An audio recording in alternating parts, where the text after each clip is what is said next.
સત્સંગ સરિતા કાર્યક્રમ અંતર્ગત સૌ ધર્મપ્રેમી શ્રોતાજનોને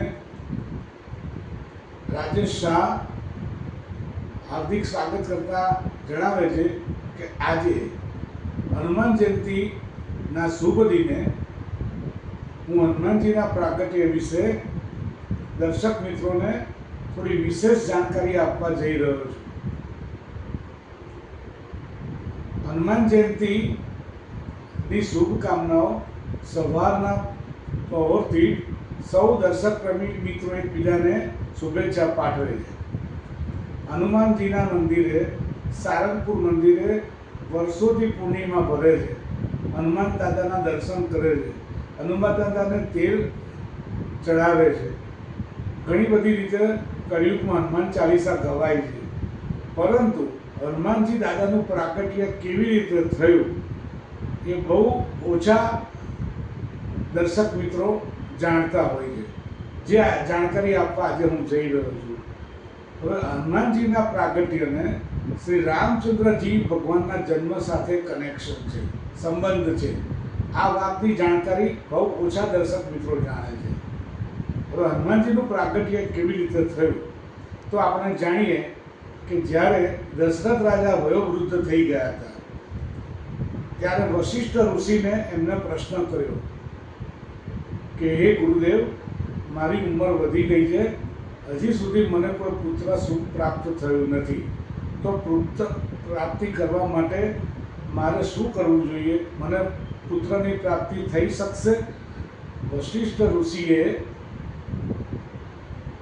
ધ્યાન ધરી જણાવ્યું કે હા રાજન, પુત્ર પ્રાપ્તિ અવશ્ય થશે, પરંતુ એ માટે પુત્ર કામિષ્ઠી યજ્ઞ કરવો પડશે।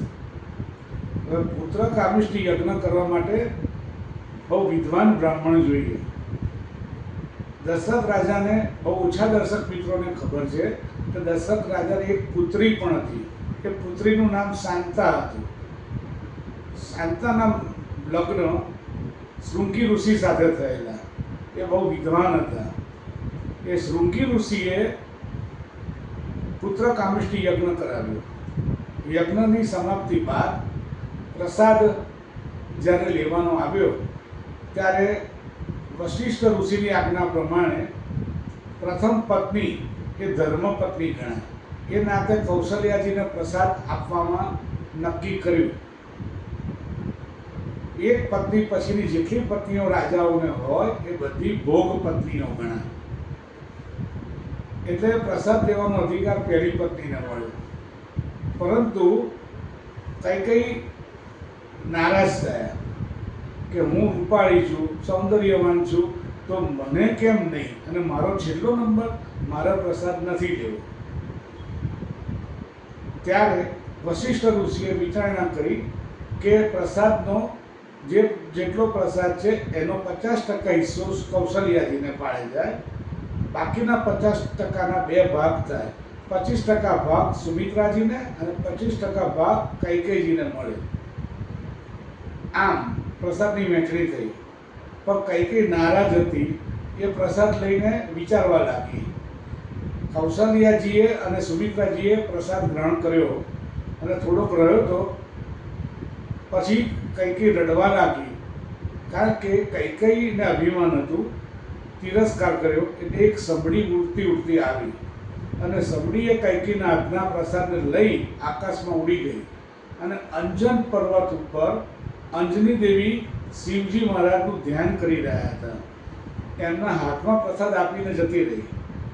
પ્રસાદ જતો રહ્યો, કૈકેયી રડવા માંડી, સુમિત્રાજીને અને કૌશલ્યાજીને દયા આવી, થોડોક પ્રસાદ પોતાનો આપ્યો।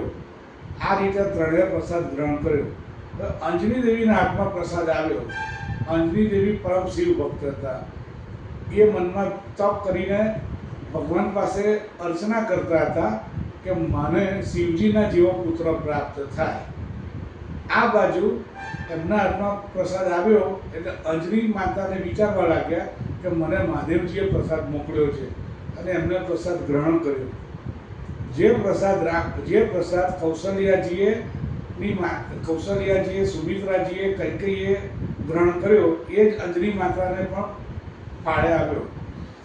આ રીતે જે પ્રસાદથી રામજીનું પ્રાગટ્ય થયું, ભરત લક્ષ્મણ શત્રુઘ્નનું પ્રાગટ્ય થયું, એવી જ રીતે હનુમાનજી દાદાનું પણ પ્રાગટ્ય આ જ પ્રસાદના કારણે થયું. આ રીતે વાસ્તવમાં હનુમાન દાદા રામના શું ગણી શકાય? પરમ ભક્ત ગણાય, દાસ ગણાય, ભાઈ ગણાય કે સર્વસ્વ ગણાય? આ વિશે નવી માહિતી છે. સૌ શ્રોતાજનોને માહિતી ગમી હશે. આ રીતે હનુમાન દાદાનું પ્રાગટ્ય બહુ અદ્ભુત રીતે થયેલું હતું. જય શ્રી કૃષ્ણ, જય શ્રી રામ.